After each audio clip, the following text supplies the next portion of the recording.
Hey there, sourdough fans. This is Katie back with the Great Sourdough Experiment. It is day 5.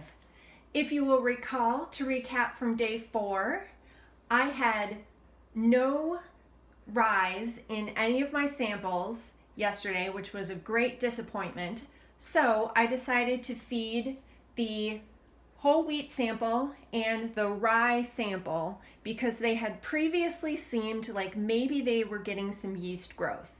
The King Arthur flour sample seemed like it hadn't had any yeast growth whatsoever, and it kind of had some funky off flavors.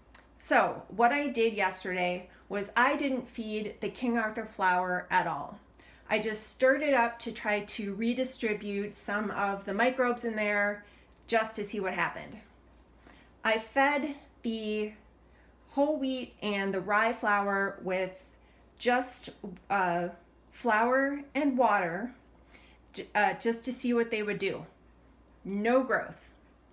So that was quite disappointing.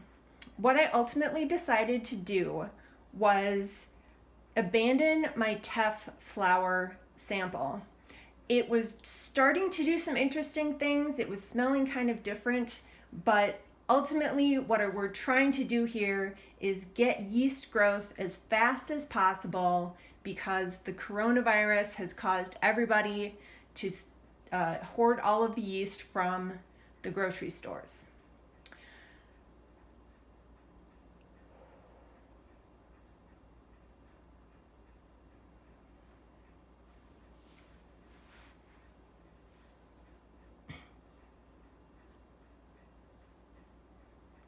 Now, one of the things that we learned from Deborah Wink on thefreshloaf.com is that pH is really important to the beginning of the yeast growth when you're doing a sourdough starter. I had started each of these, the whole wheat and the rye samples, with a 3.5 pH solution of lime juice and water and switched them over to just water on day 4. Unfortunately, there was no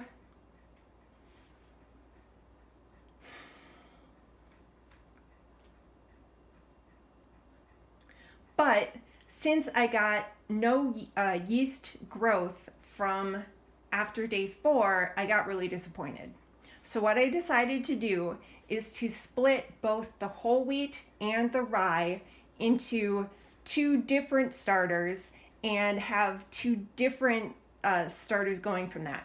So I now have a whole wheat with water, and I have a whole wheat with 3.5 pH lime juice. I'm going to do that for 1 day and kind of see what happens in the next 24 hours and see if there's any yeast growth with that.